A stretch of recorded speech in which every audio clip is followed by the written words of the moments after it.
Hello friends, good morning. দেখো সকাল সকাল উঠে আমি সমস্ত কাজ করে নিয়েছি। এখনও পুজো দেওয়ানো হয়নি, পুজো দেবো। মাম্মা এখন ওঠেনি, আমি সব কাজ করে নিয়েছি, ও কাজে চলে গেছে।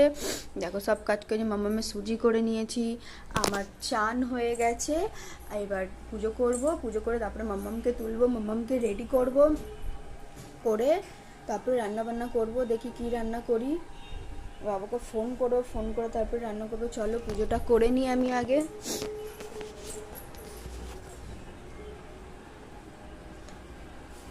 জানো কালকে এই বোর্ডটা শর্ট হয়ে গেছিলো, এখানে লাইটটা জ্বলে, ওখান দিয়ে তারটা ঢুকিয়েছি, প্লাগ নেই বলে শর্ট হয়ে ঘরের লাইন চলে গেছিলো। মেন সুইচ নিজে নিজে অফ হয়ে গেছিলো, আবার মেন সুইচ অন করলাম, তারপরে লাইটটা খুলে রেখেই দিয়েছি। প্লাগ লাগাবো তারপরে এখানে লাইটটা জ্বালাবো, শর্ট হয়ে গেছিলো কালকে।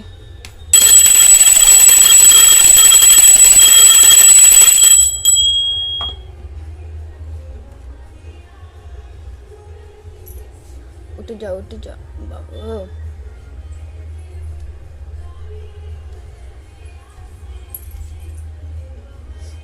পুজোটা করে নি গাইস। গোপু সোনাকে তুললি, লাইটটা খুলে গেছে, বারবার এই লাইটটা খালি খুলেই যাচ্ছে। আমার পুজো করা কমপ্লিট হয়ে গেছে গাইস, পুজো হয়ে গেছে। এখনো মাম্মাম ওঠেনি, দেখো আমার পুজো হয়ে গেছে। আজকে বৃহস্পতিবার, একটু দেরি হয় পুজো করতে।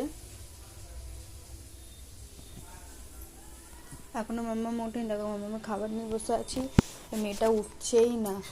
বাবু, এ বাবু, এই লড়কি ওঠ, কত ছবি বাবু, ওই উঠবি না?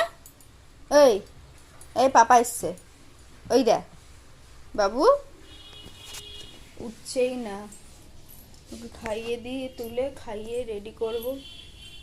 দেখি নিচের বাচ্চাটাকে ডাকছি, একটু সয়াবিন এনে দেবে, সয়াবিন আলু তরকারি, ভাত না তো রুটি, দুটোর মধ্যে কোনো একটা করবো। দেখো গাইস, আমাদের তো নিরামিষ চলছে, ওই জন্য সয়াবিন আলু তরকারি করলাম। এখানে বাবুর খাবার বসিয়ে দিচ্ছি, টমেটো কাটা আছে, এখানে মশলা বেটে নিয়েছি। মাম্মাম সয়াবিনগুলোকে নিয়ে নিয়ে খাচ্ছে, আর এর একটু পরে ভাত বসাবো। তরকারিটা হয়ে গেলে, মাম্মামের খাবারটা হয়ে গেলে ভাত বসিয়ে দেবো লাস্টে, তাহলে গরম থাকবে ভাতটা। আলু ফ্রাই হয়ে গেছে, সয়াবিনটাকে একটু তেলে লাল করে নিই, তরকারিটা করে নি গাইস।